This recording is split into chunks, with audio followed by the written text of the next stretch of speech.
자, 비상문학교과서 고2교과서고요. 우리 4단원의 이론 파트는 저번 시간에 정리가 됐습니다. 자, 오늘은 우리 주몽신학 같이 보도록 할 건데요. 자, 저번 시간에 이제 설명드렸다시피 얘가 어떤 장르에 속하는지 먼저 짚고 가는 게 도움이 된다고.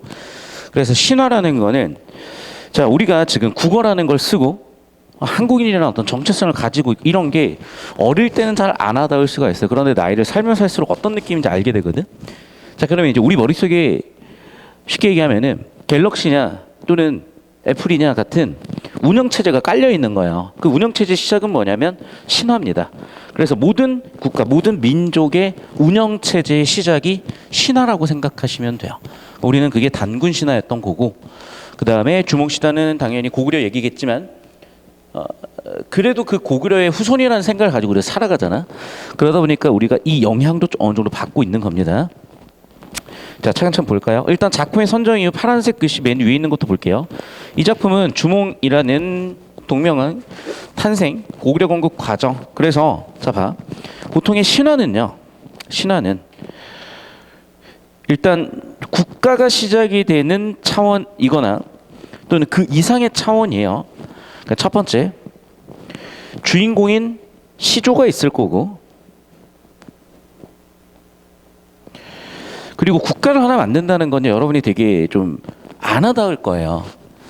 그런데 여러분 인생을 살다 보면요, 국가를 하나 만든다는 게 진짜 보통 일이 아니라는 느낌을 받죠.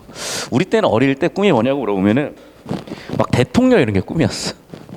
초등학교 때 잼민이 생각을 해보면 그런 느낌이요. 근데 뭐 대통령이 되는 게 쉽나요? 하물며 어떤 국가를 시작한다는 거는 더 차원이 다른, 그래서 능력 차원이 다릅니다. 세 번째, 그래서 그 결과 건국이라는 그 사람의 위업, 즉 위대한 업적을 달성하게 되는 그런 과정을 다루고 있습니다. 그러다 보니 첫 번째, 다시 한번 그 영웅의 일대기가 서사 줄거리로 이어지고요. 됐죠, 여기까지? 자, 두 번째는 뭐냐면 이게 사실은 상상력에 기반해 있다고요. 그리고 이런 신화가 가지고 있는 상징들이 있어요. 이런 게 여러분이 지금 나이 때는 잘 안 와닿아요. 원래 저도 그랬고. 다만 이제 교과서 쓰시는 분들은 천재들이었을 거 아니야. 그러니까 여러분 나이 때부터 이런 느낌을 갖고 계셨나 봐요. 그래서 여러분이 갈 수 있는 최대치를 보여주고 있어요. 원래 고등학교 교육 과정 자체가. 근데 문제는 이제 게임이죠. 누가 거기까지 다다르느냐 못 다다르느냐. 근데 결국에는 거기까지 인간은 가는 과정이 있거든. 그래서 뭐 빨리 가는 게 중요하다기보다는 차근차근이지만 정확하게 여러분이 이런 내용 하나하나를 이해하고 꼭 지금 이해하지 않더라도 이해할 수 있는 가능성의 씨앗을 심어두고 하는 게 필요하다는 거. 자, 그래서 장르는 건국신 아까 설명드렸고요. 그러다 보니까 줄거리가 주가 되고 영웅 얘기가 나올 수밖에 없습니다. 세 번째, 제재라는 건 대표 소재, 제왕이 되는 소재, 즉 핵심 소재라 그랬었죠. 주몽이라는 인물이 고구려를 건국했다. 영웅 이야기고 그게 서사 이야기로 있겠죠. 이런 정도입니다. 그 다음에 난생이라는 게 그냥 계란할 때 그 난자잖아. 그래서 보통 이런 인물들이 되게 특이하게 태어나는데 이렇게 알에서 태어나는 경우들이 있어요. 자, 그런데 이 알이 진짜 알이라고 보통 해석하진 않아요. 그럼 이 알이라는 건 뭐냐? 여러분 혹시 병아리 같은 거, 부화 같은 거 시켜본 적 있어요? 저희가 옛날에 병아리 부화도 전에 시켜본 적 있고 메추라기 부화도 시켜본 적이 있는데 그거 여러분이 그냥 보고 있으면 안 돼요. 약간 이렇게 막 틈이 가거나 깨려고 하잖아. 그대로 놔두면 안 되고 밖에서 좀 도와줘야 되거든. 그래서 그 사자성어도 있습니다. 그게 뭐냐면 줄탁동시라는 사자성어가 있어요.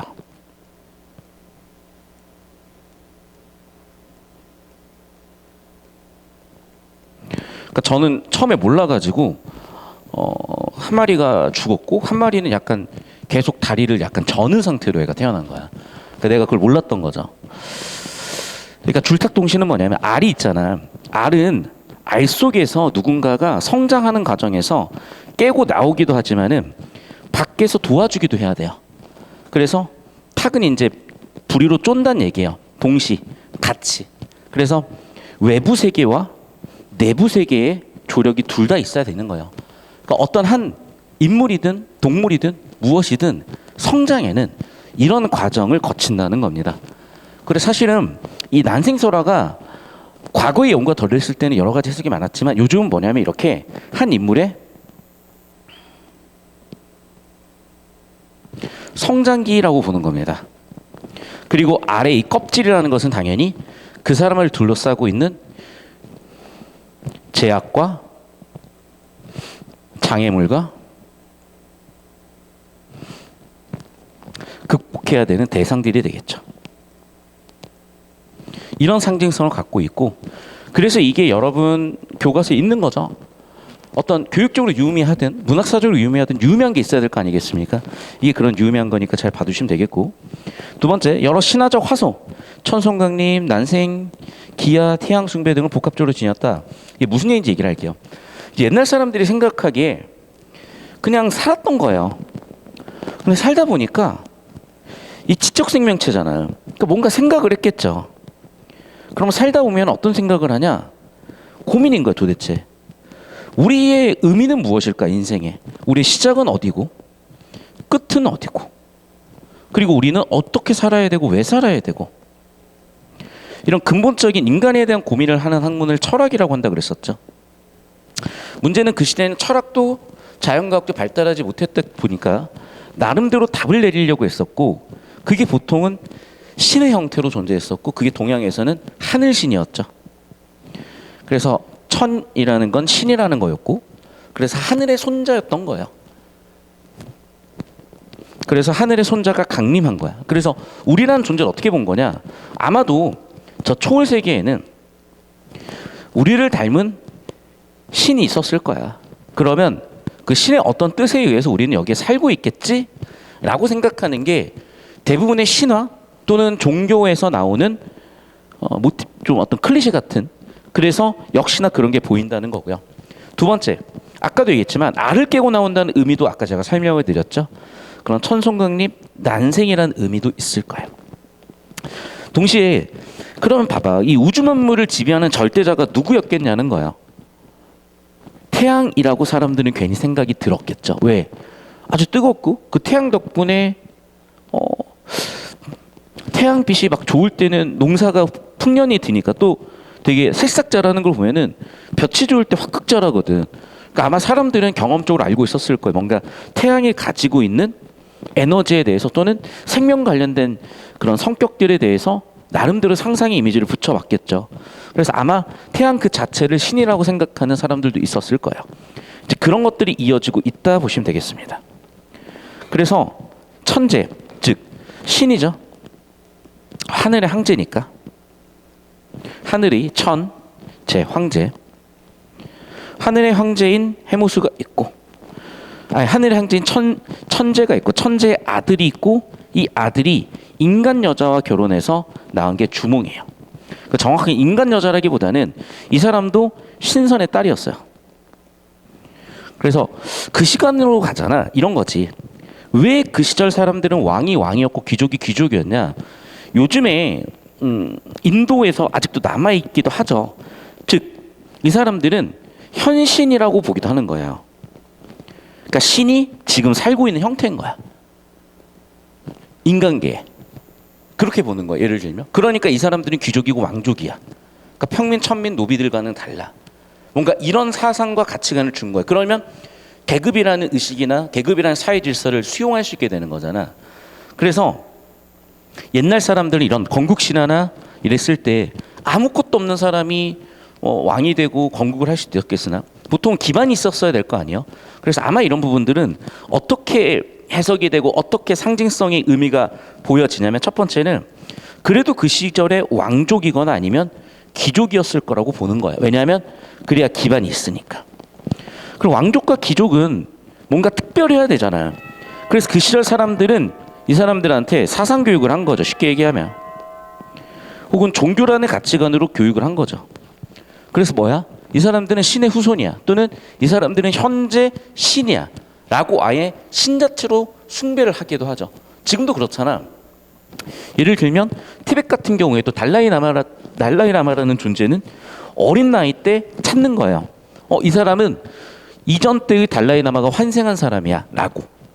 그렇게 현재 우리 인간의 몸으로 나타난 신이라고도 붙이는 거죠. 종교적인 해석이나 또 때때로 뭐 사상교육, 예를 들면 북한 같은 경우는 그냥 아예 신격화해버렸잖아. 말 그대로 신격화라는 단어가 있다시피.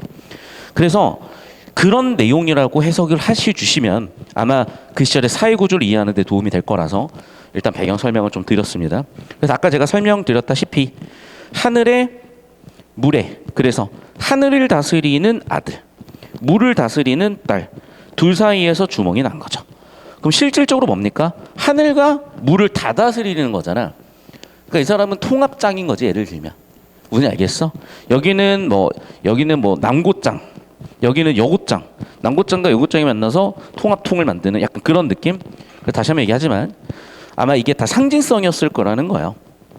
그래서 세계의 혹은 세상의 하늘을 다스리는, 우주의 하늘을 다스리는 존재고, 땅에서도 특히 물을 다스리는 존재고, 혹은 땅 자체를 다스린다고 보면은 결국에는 이 혈통상 이 사람은 우주 만물을 다스릴 수 있는 존재가 되는 거죠.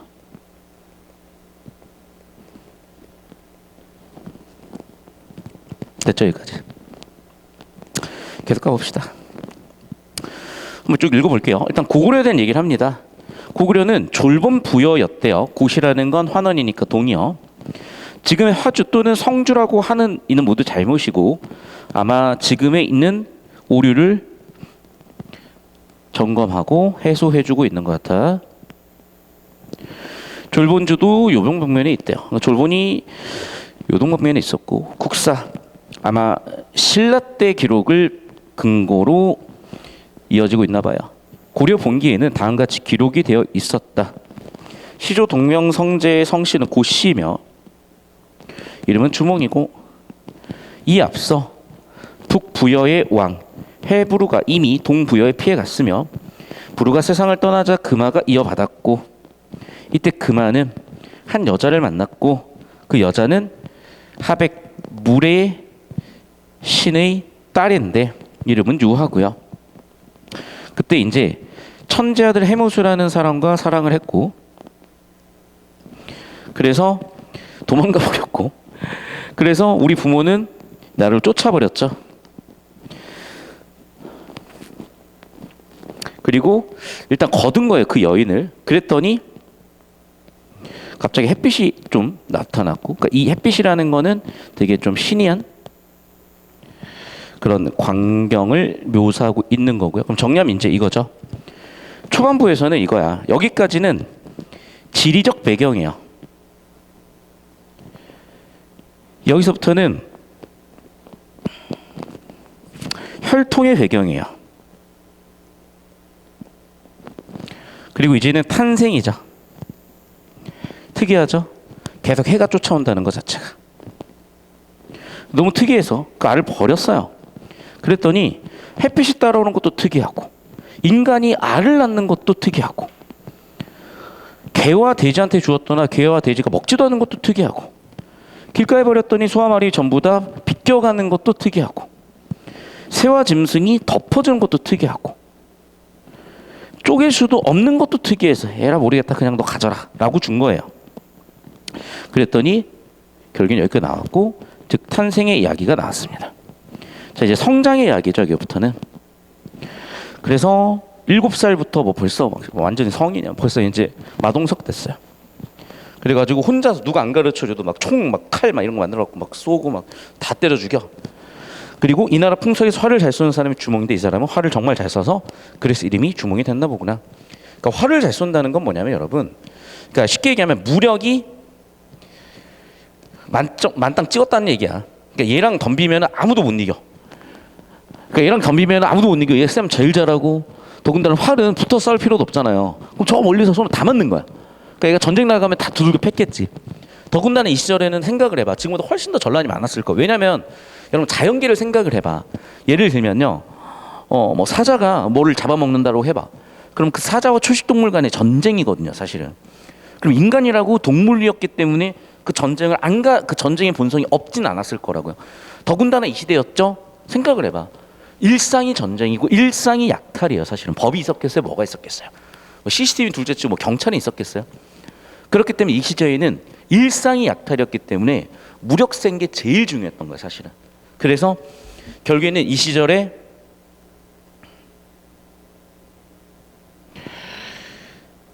대통령이 될 수 있는 능력, 이 시절에 재벌이 될 수 있는 능력이 있다고 생각하시면 돼. 무슨 말인지 되셨어요? 그러니까 현대사회는 우리가 더 이상 무력은 사용될 수가 없어. 사적 구제가 아예 금지돼 버렸기 때문에. 그래서 힘센 사람은 갈 곳은 깜빵 갈 게 없어요.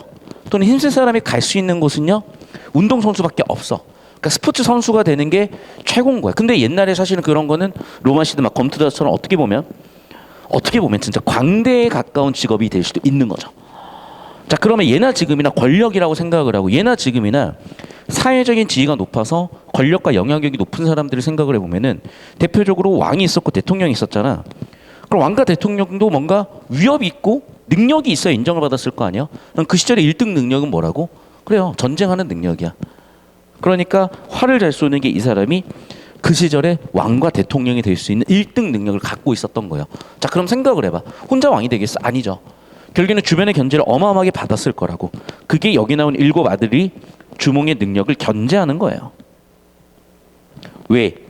어쨌든 지금 금화가 그래도 물의 신의 딸을 거두었다는 거는 두 사람 사이가 각별하다는 얘기고, 그렇다면 이 주몽이 배다른 동생이고 금화의 직계는 아니지만 경우에 따라서 얘가 능력을 인정받으면 그래도 신분이 있고 하니 배다른 동생이지만 어쨌든 뭐 그래 내 아들은 아니지만 네가 왕위를 이어가렴이라고 할 수도 있고, 또는 주변 사람들이 얘를 내세워서 권력을 뺏을 수도 있는 거란 말이야. 그러니까 당연히 무서운 거죠. 그럼 어떻게 해야 돼? 제거를 해야지, 이 사람들 입장에서는. 근데 이제 왕 입장에서는 조금 고민스러웠을 것 같아요. 왜? 물론 내 핏줄이라고 볼 수 있는 아들도 있겠으나 얘 능력이 뛰어나고 하면 활용도 가능한 거니까. 그래서 일단은 좋아, 너 말 길러봐. 그래서 주몽은 일단 예상을 한 거예요. 왜? 얘네들이 벌써 이런 내면 심리를 가지고 있고 이 내면 심리가 갈등의 원인이 될 것이니까. 그럼 결국 어떻게 돼?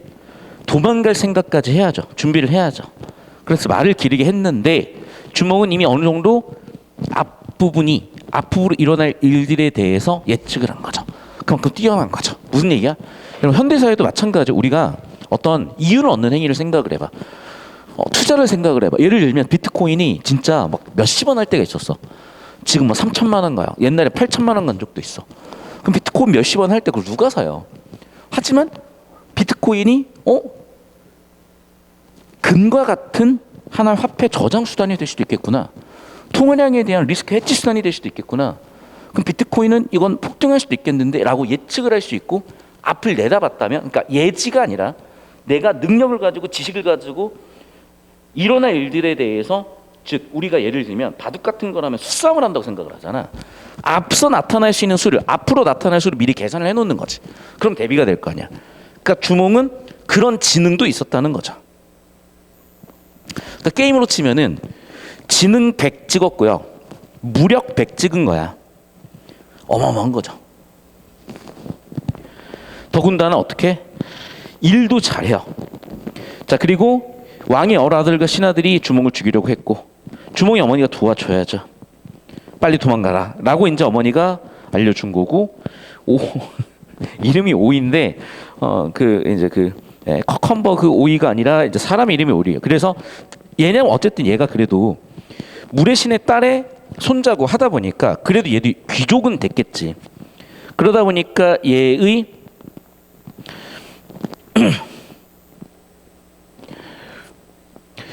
이 밑에서 일하는 오이 같은 부하 직원? 요즘으로 치면, 혹은 그실로 치면 부하 장수? 이런 사람도 있었을 거고, 뭐 친구라고는 했지만 나중에는 그래서 함께 도망을 했겠죠. 자, 근데 이제 드디어 물이 온 거야. 그럼 어떻게? 주몽은 알고 있죠, 자신이 물의 신의 손자잖아. 그래서 나 도와줘라고 한 거고 실제 도와주게 되죠. 그러니까 사건들을 보게 되면 간단한 거야. 첫 번째, 여러분 잘 봐. 첫 번째는 지리적 배경으로 시작해요. 두 번째는 혈통의 배경에 대한 얘기야. 벌써 남다르죠. 세 번째, 탄생의 특성이고 이제 성장하는 과정이에요.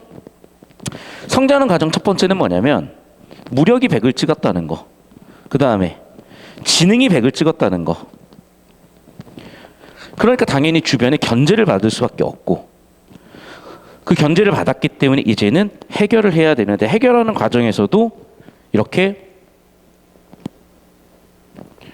자신의 신분과 혈통의 도움을 받았다고 봐야죠.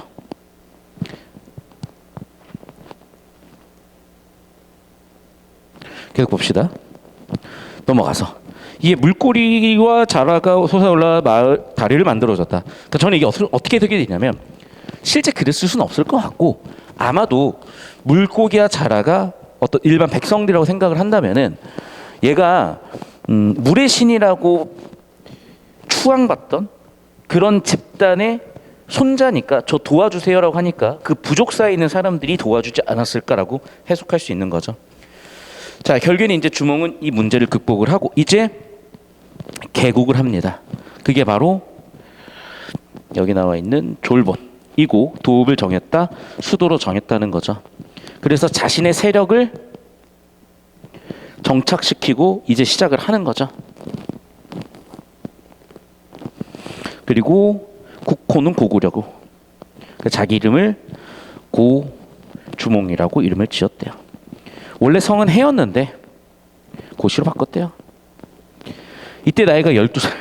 12살인데 벌써 뭐 이런 문제 다 해결하고 왕이 됐어. 대단하네요. 거의 이제 저 위쪽 동네도 뭐 그런 사람 한 명 있어.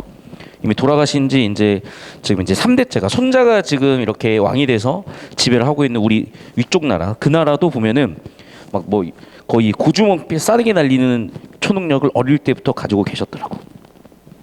그런 얘기 끝입니다. 되셨나요, 여기까지? 자, 그래서 방금 제가 설명했었던 내용 정도는 충분한데, 이게 결국엔 출제 포인트를 잡아야 되잖아. 그러니까 사실 이 출제 포인트라는 게 되게 애매하고요. 다만 이런 거야. 여기 나와 있는 결국에는 서사 줄거리 요약이잖아요. 이걸 손으로 꼭 쓰셔야 됩니다, 여러분. 여기 있는 내용들을. 서사 줄거리 요약이 그대로 서술형보다는 객관식으로 나올 거고요. 객관식 대비로 여러분이 손필기를 쭉 해두시고 선지로 구성돼서 나왔을 때 대응해 보시면 아마 훨씬 편하게 판단 접근이 되실 거예요. 여기까지 되셨죠? 이 정도 정리해 보시면 되겠고, 그 다음에 누구나 다들 알고 있는 단군 신화니까 따로 뭔가 더 정리하진 않겠습니다. 자, 일단 이 주몽 신화 자체도 뭐 내용이 그렇게 긴 건 아니고, 다만 해석할 수 있는 여지가 있는, 즉 어떤 상징성에 대해서 정리하는 게 초점인데, 제가 아까 설명했다시피 아래 의미와, 두 번째 천송강림 즉 하늘의 의미, 세 번째 이런 해모수와 유화라는 혈통의 의미, 네 번째 성장 과정에서 있었던 주몽의 능력과 그리고 그 견제, 그리고 마지막 다섯 번째 개국하는 과정까지 대략 스토리 정도로 알고 있으면 충분하기 때문에 뭐 딱히 여러분이 어려워하거나 문제 푸는데 힘든 부분은 없을 거예요. 그래서 이 정도로 이슈 정리는 하고 마무리 짓겠습니다. 자, 여러분, 오늘 시간 분량상 향가 제막매가를 볼 텐데요. 우리 우문문학도 싹 한번 정리하는 건 다음 주에 같이 한번 정리하고 나서 보시면 좀 더 정리가 될 건데, 일단 제가 평소에 수업 시간에 했던 얘기들이 많기 때문에 따로 이론을 아주 자세히 설명하진 않을게요. 다만 봐, 이게 출제 포인트가 이거거든. 19채 한가요? 잠깐 설명을 좀 드릴게요. 왜 19채 향가를 주로 다룰 수밖에 없냐면, 향가도 여러분 되게 많을 거 아니야. 그중에 가장 가치 높은 걸 다뤄야 될 거 아니야. 언제 다 다뤄? 시간도 없어. 그러니까 옛날 사람들은 좀 달라. 옛날엔 기록이 없으니까 향가라도 다 다뤄야 돼. 지금은 겁나 많아요. 다 다룰 이유가 없는 거야. 그럼 뭐 4구체도 있고 뭐 6구체도 있고 8구체도 있고 19채도 있는데, 이 19채가 왜 그러냐면, 일단 첫 번째, 되게 요즘 봐도요, 표현법이라든지 발상, 시상의 표현 같은 게 되게 좀 특출나고요. 그리고 결정적으로 이게 되게 주류적 형식으로 자리 잡아요. 예를 들면 대표적으로 시조나 고려 조선으로 넘어가는 시조나 가사까지도 흔적이 나는데, 자, 시조는 다 알죠. 45자 내외고 3장 6구고, 그런데 종장의 첫 세 글자 삼음절로 한다는 그 부분, 이게 뭐였냐면 이게 19채 향가의 낙구 부분이거든요. 그 흔적이야. 됐어? 그러니까 우리나라 어떤 문학의 형식적인 중심, 핵심 그런 부분을 보여주고 있는 게 19차인가기 때문에 그걸 한마디로 형식미, 정제된 형식미라고 얘기하고 있고요. 제가 아까 얘기한 대로 표현 기법이나 발상에서 되게 차원이 좀 굉장히 괜찮아요. 그래서 다루는 겁니다. 자, 계속 한번 읽어볼게요. 원래는 봐봐, 오른쪽이 향찰이야. 중국어를 그러니까 한문을 가져다 차용해 썼던 거예요. 그런데 우리가 한문도 모르는데 어떻게 향찰을 공부를 해? 향찰은 공부하잖아요. 그래서 이거를 현대어로 풀어내서 다루면 되는데 이게 연구됐던 시점이요. 중세국어랑 같이 연구하던 한 50년, 60년 그 전부터 하다 보니까 이걸 자꾸 중세국어로 해석하려고 그 중세국어로 표현하려고 했었던 거예요. 그러다 보니까 지금 중세국어 남아있거든. 사실은 현대어로 해도 아무 상관 없습니다. 다만 내신에서는 자꾸 중세국어로 설명을 하니까 제가 중세국어로 설명하긴 할게요. 그런데 수능에서는 현대국어로 나올 거예요. 오케이? 봅시다. 생사의 길은 죽고 사는 길이라는 거죠. 그럼 봐봐. 이게 되게 원초적이고 거시적인 거야.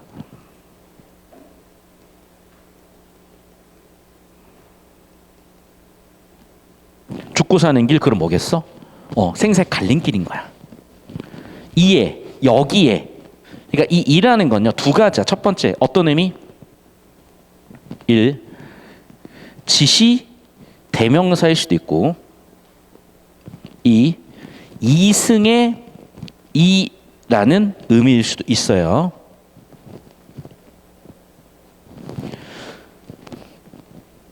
그런데 일반적으로는 지시대명사로 본 것 같습니다. 여기에 예 있음에, 여기 있음에 지시대명사로 본 것 같습니다.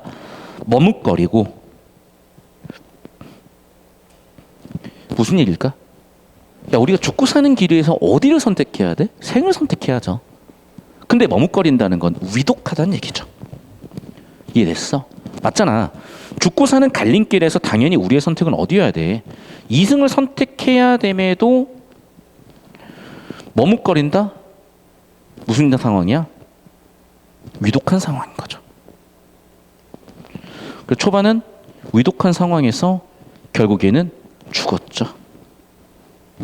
간다라는 표현이 나는 간다. 이제 가면 언제 오니? 뭐 이런 표현 자체가 저승으로 간다, 죽는다잖아요. 나는 간다고 말도 못 하시고 왜 가버리셨어요? 못다 이러고 가나 있고 볼게요. 그럼 봐봐. 이 내가 누구냐는 거죠. 화자는 아니지. 내가 죽은 건 아니잖아. 죽은 사람이 얘기한 거죠. 나는. 그러면 여기는 죽은 사람. 우리는 알고 있으니까 누이죠. 자, 그러면 이 죽음의 이 사구의 상황을 여기다 비유를 한 거예요. 어떻게? 어느 날, 어느 가잘, 여기 반침은 스와 즈 사이로 하면 돼. 아래 하나 으로 발음하면 돼. 가즈 이런 식으로. 가즈, 가을이 됐겠죠. 가을에, 어느 가을에, 어느 가을에, 이른 바람에, 이른 바람에. 그래서 가을 바람 때문에 이에 저에 뿌려질 잎들이 여기저기 뿌려진 거야. 그럼 어떻게 돼? 한 가지에서 났지만 가는 곳을 몰라요. 무슨 얘기냐? 봐. 이렇게 나무가 이렇게 있으면은 이 나무를 부모라고 보자고요. 그럼 가지에서 이렇게 이파리들이 났다. 이거는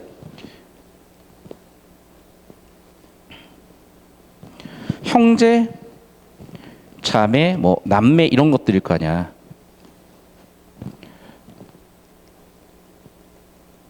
그럼 봐봐. 얘네들이 난 곳이야 부모라는 게 명확해져요. 근데 얘가 떨어져서 가버리면 어디론가 팔랑팔랑 낙엽이 다 흩날려 버리잖아. 근데 가는 건 모르죠. 이 상황이 뭐랑 비슷하다는 거야? 누이의 죽음 상황과 비슷한 거죠. 그래서 바람 때문에 잎이 뿌려졌다 죽었다가 됐죠. 그래서 한 가지에서 났는데 가는 곳을 모르는구나. 됐어요. 그럼 두 번이나 누이의 죽음 상황을 얘기했죠. 그러니까 봐봐. 지금 여기는 누이의 죽음 상황을 얘기했고 여기는 비유했죠. 자, 그럼 봐봐. 이런 상황이 주어지면 인간은 누구나 반응하게 되어 있다니까. 어떻게 반응했어? 이렇게요. 잘 들어. 이게 바로 낙구라는 거예요. 낙구는 뭐야? 19째 향가에서 발견이 되고 아홉 번째 구에서 감탄사로 표현됩니다. 이게 왜 중요한 거냐? 여길 기점으로 전환이 돼요. 시상이. 집약이 되고요. 동시에 이런 형식적 특징이 우리나라 우문장르에 되게 뿌리 있게 박혀요. 미타찰에서 볼나 도 닦아 기다릴게요. 자, 미타찰은 뭐냐면 그 사람들이 생각하는 사후세계예요. 그 시절 사람들이 생각했던 사후세계입니다. 그래요. 이런 문제에서 어떻게 해결하면 돼? 사후의 세계에서 보면 되지. 그런데 사후세계가 워낙 미지고 사람들은 상상을 한 거야. 어떻게 쉽게 갈 수는 없다. 그래서 어떻게 하겠대? 나는 돌을 엄청나게 닦아가지고 결국 미타찰 가서 우리 다시 만나요. 근데 이런 클리셰는 요즘도 쓰이죠. 우리가 정말 사랑했던 반려견들, 우리 수명보다는 짧으니까 반려견들이 먼저 죽으면 이런 상상을 하잖아. 무지개 다리 건너서 내가 오기까지 우리 반려견들, 우리 콩이 기다리고 있을 거다라고 생각하고 살아간단 말이야. 그런 거랑 비슷한 거죠, 사실은. 사후세계에 대한 우리 인간의 상상. 왜? 죽으면 어떻게 할 수 없어. 즉, 현실적 문제를 어떻게든 방법을 찾아보는 거죠. 죽음이라는 상황 어떻게 해결해 본 거야? 좋아. 내 현세를 더 잘 살아서 우리 사후세계에서 만나요. 그냥 살아서 만나는 게 아니라 현실에서 돌을 닦아서 현실 열심히 살아서 그 덕분에 우리 곧 만나요. 이런 대안을 찾아보는 겁니다. 이거는 당연히 현대에도 있는 클리셰. 포인트가 당연히 있죠. 자, 첫 번째 뭐냐? 자, 출제 포인트를 여기다 적어 볼게요. 19째 향가기 때문에 낙구 얘기를 안 할 수가 없고 낙구의 기능까지도 무조건 물어봅니다. 낙구의 기능 1번 뭐라고요? 시상전환, 시상집약, 감탄사, 시조까지 이어지는 형식적 특징. 이 네 가지 꼭 기억해서 쓰셔야 됩니다. 되셨죠? 자, 두 번째. 왜 종교적이고 왜 추모적이고 왜 예상적이냐를 물어볼 텐데 두 번째 출제 포인트가 바로 누이의 죽음 상황이야. 그럼 누이의 죽음 상황을 우리가 잠깐 다시 노란 색만펜으로 체크를 해보면요. 어디야? 여기야. 생사의 길이 있은데 어떻게 됐어? 가버렸죠. 두 번째는 이른 바람 때문에 뿌려져 버렸죠. 한 가지에서 났는데 가는 거 모르죠. 미타찰이라는 사후세계에서 다시 만나요? 죽었다는 얘기죠. 그래서 누이의 죽음을 알려주는 정보들을 이렇게 노란 색마펜으로 찾을 수 있어야 되는 겁니다. 자, 세 번째. 그러면 이 화자는 어떤 해결 방법을 찾겠어요? 누이의 죽음에 대해서 해결 방법. 첫 번째는 뭐냐면 슬프죠, 당연히. 하지만 해법은 뭐라고요? 네, 재회예요, 재회. 어떻게? 도 닦아서 미타찰에서 다시 만나자. 파란색 형광펜으로 정리해 놓을게요. 도 닦아서 미타찰에서 다시 만나자. 자, 그러면 네 번째 표현법에서 중요한 건 뭐냐면요. 이런 거야. 지금 자연물에 빗대었잖아. 맞죠? 이해저에 뿌려질 잎 같은 걸로 녹색으로 체크해 볼까요? 이해저에 뿌려질 잎으로 자연현상에 빗댔잖아. 한 가지로 빗댔잖아. 이런 게 이 시절 사람들한테 쉽지 않았을 텐데 대단하네라고 하는 거고 표현법으로 찾아진다는 거고. 두 번째, 잎이 뿌려진다. 내려가지 잎이 하강적 이미지라는 거야. 사람이 죽어서 쓰러진다. 하강적 이미지라는 거야. 자, 그러면 그 문제를 어떻게 해결했다? 미타찰이라는 종교로서 해결을 하고 싶다까지 정리해 보시면은 출제 포인트는 다 잡힌 거니까 여기 핵심 정리 출제 포인트까지 필기하시고 마무리 잘 지으시면 되겠습니다. 자, 그리고 향가가 학교에 따라서는 대표 5개 향가를 내신다는 선생님들이 계셔가지고 여러분 꼭 내신 자료들 준비해서 가져오셔야 학교별로 내신 대비까지 충분히 이루어지고 동시에 여러분 선배들 족보라든지 선배들 공부했던 흔적들은 당연히 제가 분석을 해서 가지고 있으니까 그 역시도 활용을 잘 할 수 있게 제공해 드리도록 하겠습니다. 그러면 여러분 이 학습 활동은 여러분이 쓰실 수가 있거든요. 그러니까 여기에는 지금 모범 답안이 나와 있는 거니까 여러분 교과서 학습 활동을 꼭 여러분 손으로 서술형 풀어보셔야 서술형 대비가 될 겁니다. 자, 그래서 우리 제목매가는 여기까지 마무리가 될 건데 잠깐만요. 여기는 이제 모죽지랑가예요. 근데 얘는 다른 교과서에서 우리가 자세히 다뤘거든. 그 내용을 가지고 공부하시면 충분히 정리가 될 거라서 서로 이건 크로스로 내신 기간 때 제가 활용할 수 있게끔 정리해서 안내를 드리겠습니다. 되셨나요? 네. 자, 오늘 수업은 여기까지 할게요.